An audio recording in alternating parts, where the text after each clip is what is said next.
Hello, Wolfpack. Papa Wolf coming to you live from Shenandoah National Park. Larian Studios dropped some interesting stuff today, so let's take a look. Dad, stop. Give me the mic. Sorry about that. Hey, all. So yeah, I am currently on vacation right now. My sister's getting married this week, and my father and I made a little trip out of it.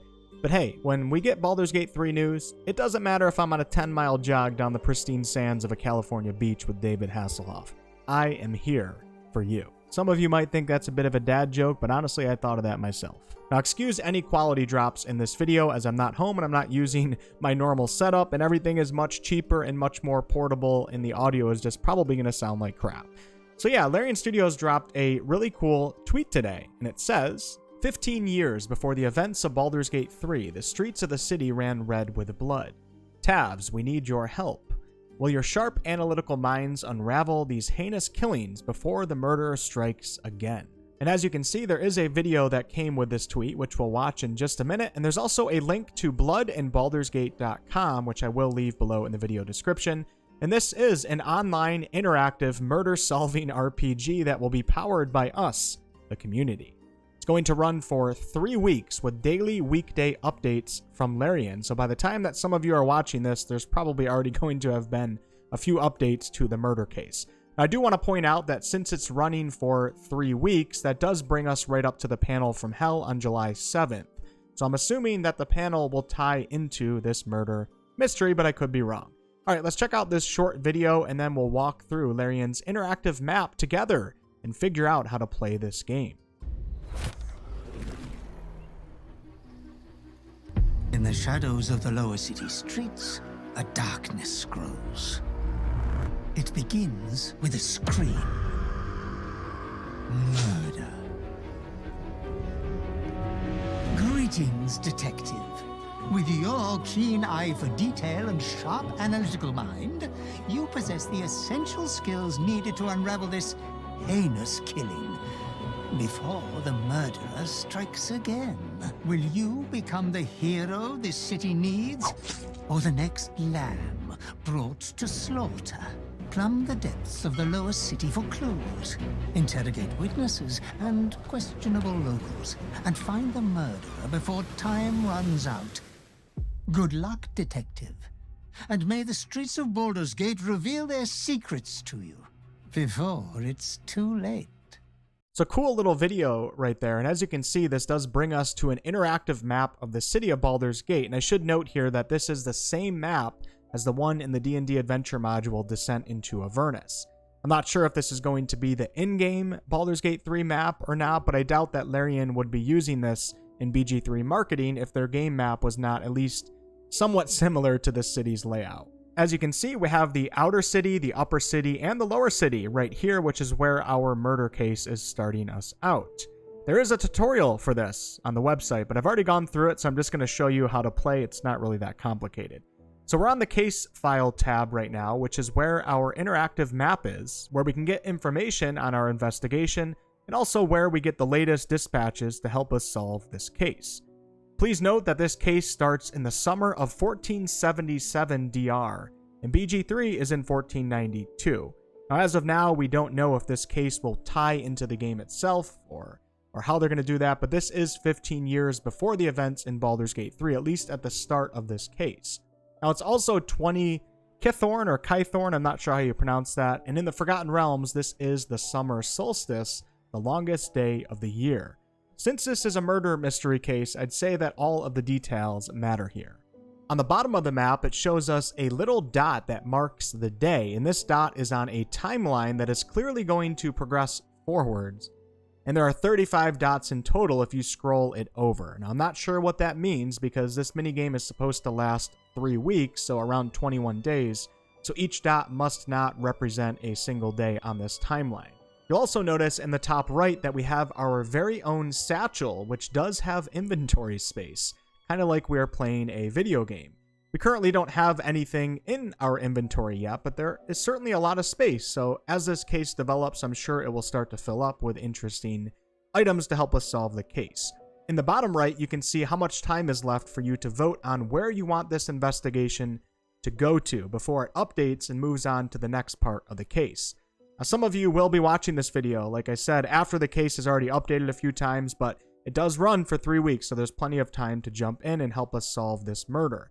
Now, you do have to be signed into your Larian account to participate in this, and you can use your Steam and GOG login to do that.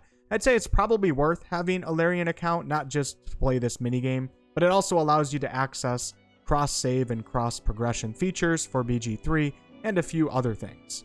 So this red area on the map that is circled right here, and do note that the first part of this case takes place in the Eastway district of Baldurs Gate's lower city.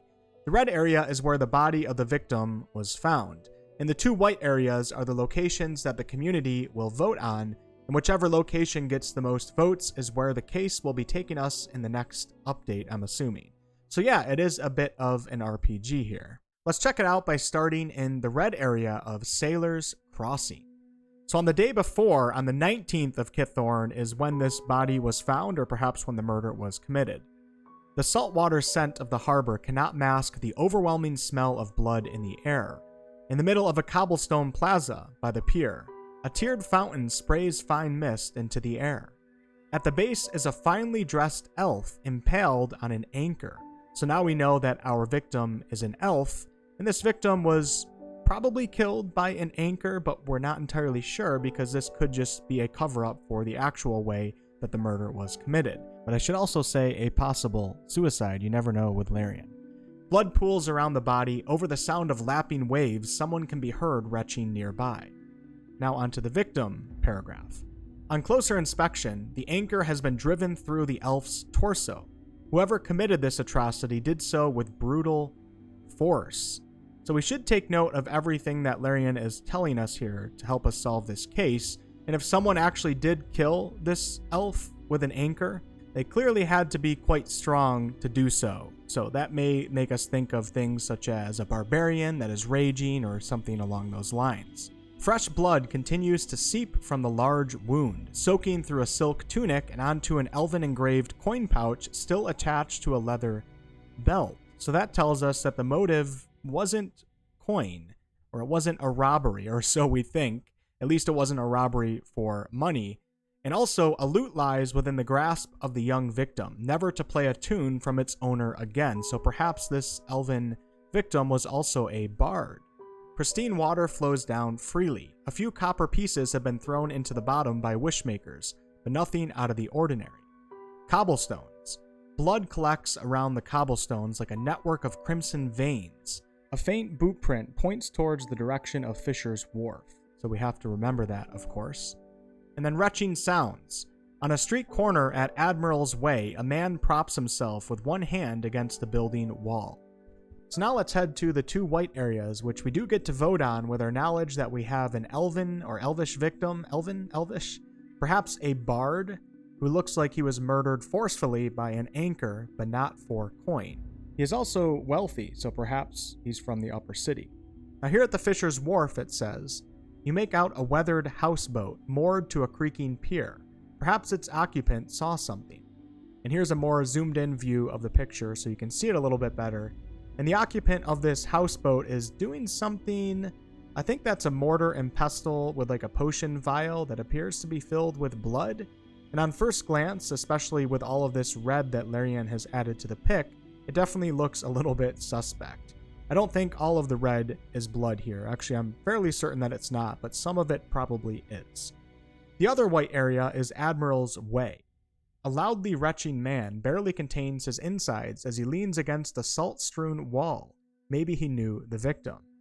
And then we have this picture of perhaps a ship captain or someone of a higher rank on a ship, as the clothes do look a bit fancy, and we are at Admiral's Way right now. Now guys, please, if you catch anything in this case or see any of the finer details that I miss, let me know below in the video comments. This is just my initial look, and I am on vacation, so I don't have that much time to sit here and study things. So this finely dressed, what appears to be a human ship captain or something along those lines, is retching on this wall. Of course, it's possible that he may know a thing or two, or he could even be the murderer himself. As for what I'm going to vote for, I think on this first round, it's definitely really hard to make any real assumptions here.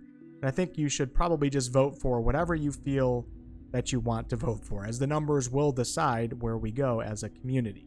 If I was a detective, I'd be questioning both of these people, but since we have to choose our way in this game, I guess I'm going towards the Fisher's Wharf and questioning the man on the boat because of the bloody boot print facing his way. Not sure I could believe yet that the man on the boat is actually guilty, as why would he be doing this potion alchemy stuff with blood out in the open if he was the murderer? But then again, maybe that's what he wants us to think. If the boot print is facing that way, though, maybe he'll have a better chance of seeing something that's vital to our case. Either choice here, though, from my somewhat shallow perspective, as I've not looked too hard into the pics, I think is reasonable, as the man standing in Admiral's way could have certainly seen something. Let me know what you think below. So yeah, when you're ready, you then cast your vote by clicking on whatever location that you want, and then you wait for the next update, of which we are getting one every weekday, according to Larian. Really cool thing that Larian is doing here, and who knows, maybe some of this minigame will be tied to or referenced in Baldurs Gate 3 when we make it to the city. Absolutely love Larian's passion behind their marketing. There's not many, if any, larger companies out there that seem to do panel from hell type things and minigame type stuff like Larian is doing right here. Thank you so much for watching. I won't be able to do an update every day as I am not home, but I will probably post a few things over on Twitter, so feel free to follow me over there at WolfheartFPS, link in the description. I will probably do a case update video though when I get back. I'll catch you on the next one.